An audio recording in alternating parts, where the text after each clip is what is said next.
So as a fashion designer, I've always tended to think of materials something like this, or this, or maybe this.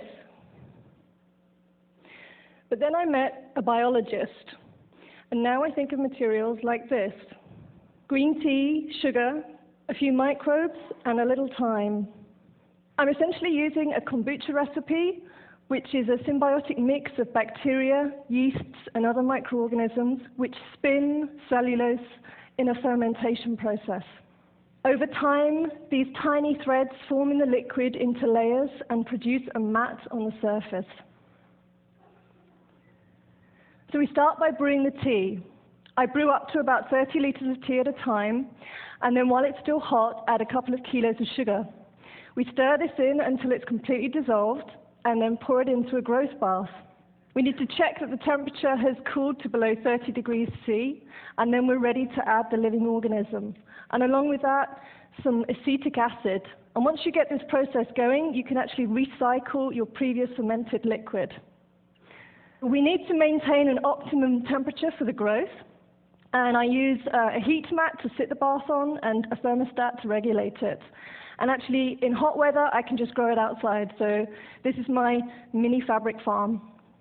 After about 3 days, the bubbles will appear on the surface of the liquid. So this is telling us that the fermentation is in full swing. And the bacteria are feeding on the sugar nutrient in the liquid. So they're spinning these tiny nanofibers of pure cellulose. And they're sticking together, forming layers, and giving us a sheet on the surface. After about 2 to 3 weeks, we're looking at something which is about 1 inch in thickness. So the bath on the left is after 5 days, and on the right, after 10. And this is a static culture. You don't have to do anything to it. You just literally watch it grow. It doesn't need light. When it's ready to harvest, you take it out of the bath, and you wash it in cold, soapy water. At this point, it's really heavy. It's over 90% water, so we need to let that evaporate. So I spread it out onto a wooden sheet. Again, you can do that outside and just let it dry in the air. And as it's drying, it's compressing. So what you're left with, depending on the recipe, is something that's either like a really lightweight, transparent paper, or something which is much more like a flexible vegetable leather. And then you can either cut that out and sew it conventionally, or you can use the wet material to form it around a 3-dimensional shape. And as it evaporates, it will knit itself together, forming seams. So the color in this jacket is coming purely from green tea. I guess it also looks a little bit like human skin, which intrigues me. Since it's organic, I'm really keen to try and minimize the addition of any chemicals.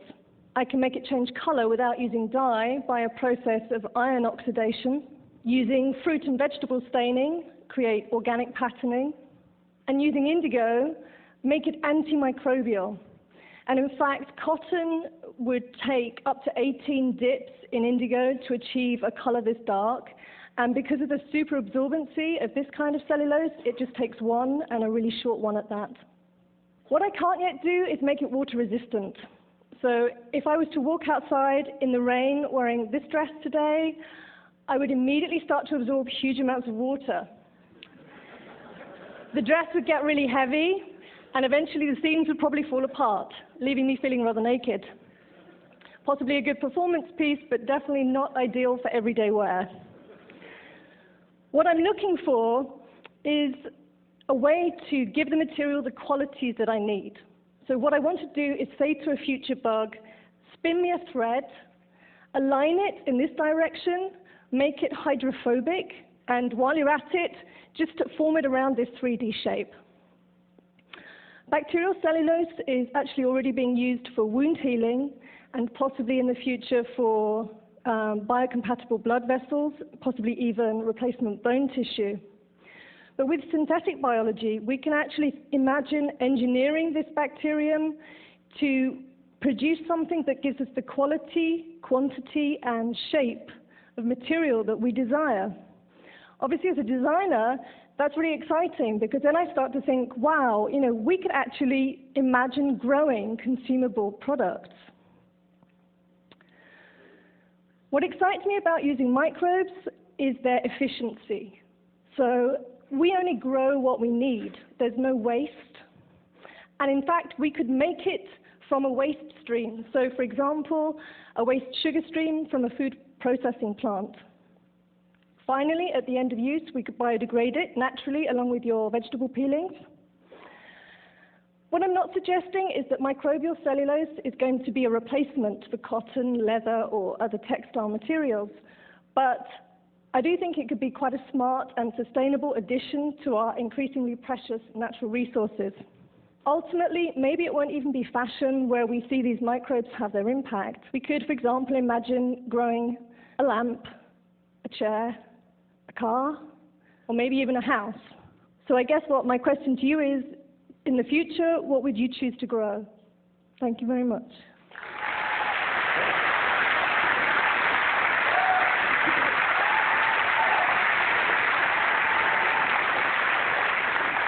Suzanne, just a curiosity. What you're wearing is not random. No. This is one of the jackets you Yes, it grew. is.